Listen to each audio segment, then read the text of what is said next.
सोनापुर नाम की एक छोटे से गांव में राघव नाम का एक गरीब फूल वाला रहता था। वो रोज सुबह जंगल और खेतों से ताजे फूल तोड़कर गांव में बेचता था। उसी कमाई से वो अपनी पत्नी गौरी और बूढ़े पिता का पेट पालता था। लेकिन उसकी जिंदगी आसान नहीं थी। कभी फूल नहीं बिकते, कभी लोग पैसे कम करवा लेते और कभी उधार मांगकर महीनों तक पैसे नहीं लौटाते। हर सुबह राघव अपनी छोटी सी टोकरी लेकर गांव की गलियों में आवाज लगाता, फूल ले लो, ताजे खुशबूदार फूल, पूजा के फूल। एक दिन एक अमीर और घमंडी व्यापारी उसके पास आया। अरे भाई, ये फूल कितने के हैं? सेठ जी, ये माला 40 रुपए की है। 40 रुपए? इतने महंगे? इसमें सोना लगा है क्या? सेठ जी, ये ताजे फूल हैं, सुबह सुबह तोड़े हैं। अगर 15 रुपए में देना है तो दो, वरना मैं चला। राघव उदास होकर बोला, इतने कम में तो मेरा नुकसान हो जाएगा। व्यापारी हंसते हुए वहां से चला गया। पूरा दिन बीत गया, लेकिन राघव की एक भी माला नहीं बिकी। वो थक कर मंदिर के बाहर बैठ गया और आसमान की तरफ देखकर बोला, हे भगवान, आखिर मेरी मेहनत कब रंग लाएगी? तभी वहां एक बूढ़ा साधु आया। उसके कपड़े पुराने थे, पैर मिट्टी से भरे हुए थे और आंखों में अजीब सी चमक थी। पुत्र, क्या मुझे कुछ भोजन मिल सकता है? राघव दुखी होकर बोला, बाबा, मेरे पास भोजन तो नहीं है, लेकिन ये फूल आप भगवान को चढ़ा दीजिए। साधु मुस्कुराया, तुम खुद भूखे हो, फिर भी दूसरों के बारे में सोचते हो। राघव बोला, अगर किसी के काम आ जाएं, तो यही सबसे बड़ी खुशी है।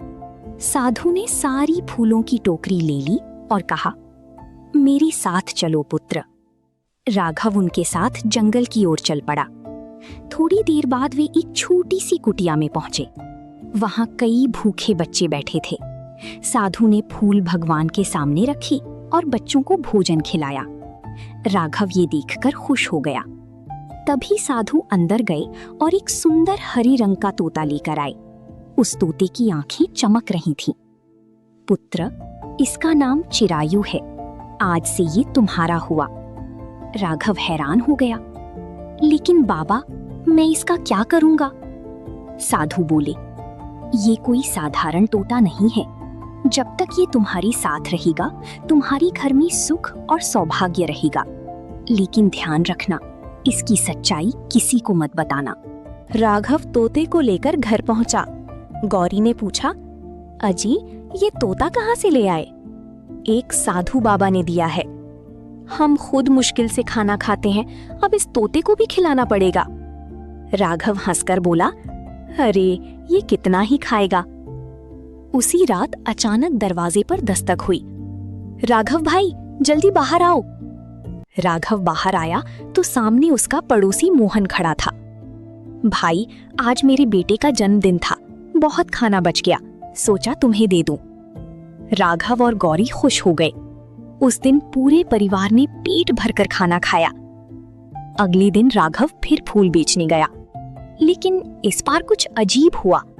जैसे ही वो बाजार पहुंचा, लोग उसकी दुकान पर टूट पड़े। मुझे दो माला, मुझे भी फूल चाहिए, मेरे लिए पूजा का हार बना दो। कुछ ही देर में उसके सारे फूल बिक गए। राघव खुशी से झूम उठा। धीरे धीरे उसकी कमाई बढ़ने लगी। उसने नया घर बनवाया, पिता के इलाज करवाए, गौरी के लिए नए कपड़े खरीदे।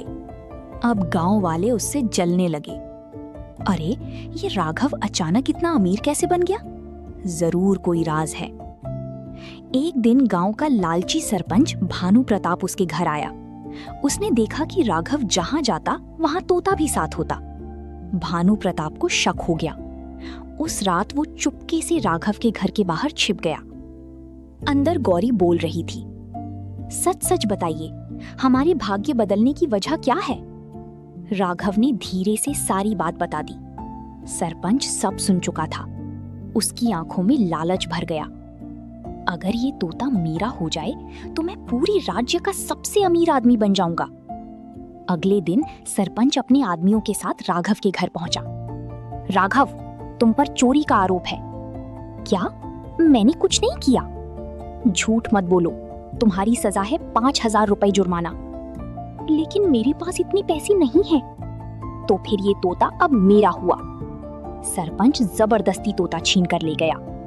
राघव और गौरी रोते रह गए। तोते के जाते ही राघव की किस्मत बदल गई। फूल सूखने लगे, ग्राहक आना बंद हो गए, घर में खाने तक के पैसे नहीं बचे। उधर सरपंच की किस्मत चमकने लगी। उसे सस्ते में जमीनें मिलने लगी, व्यापार में फायदा होने लगा। वो और भी लालची बन गया। लेकिन एक दिन उसने लालच में आकर एक गरीब किसान की जमीन हड़प ली। पूरा गांव उससे नाराज हो गया। उसी रात तेज आंधी आई, तोते का पिंजरा खुल गया और चिरायु उड़ गया। अगले ही दिन सरपंच की सारी सौदे बिगड़ गए। व्यापारी पैसे मांगने लगे। लोगों ने पंचायत में उसकी शिकायत कर दी। सरपंच बर्बाद हो गया। उधर चिरायु वापस जंगल में उसी साधु के पास पहुंच गया। कुछ दिनों बाद दुखी राघव भी साधु की कुटिया पहुंचा। बाबा, मुझसे गलती हो गई। साधु मुस्कुराए। मैंने पहले ही कहा था पुत्र, लालची लोग इस शक्ति के पीछे पड़ जाएंगे। तभी चिरायु उड़कर राघव के कंधे पर बैठ गया। मेरा असली दोस्त तुम हो राघव। राघव की आंखों में आंसू आ गए। साधु बोले, याद रखो, असली सौभाग्य किसी जादू में नहीं, इंसान की अच्छाई और मेहनत में होता है। उस दिन के बाद राघव ने कभी लालच नहीं किया। वो मेहनत और ईमानदारी से काम करता रहा। धीरे धीरे वो गांव का सबसे सम्मानित और खुशहाल इंसान बन गया। और सरपंच, जो इंसान दूसरों की मदद करता है और ईमानदारी से मेहनत करता है, भगवान उसकी मदद जरूर करते हैं।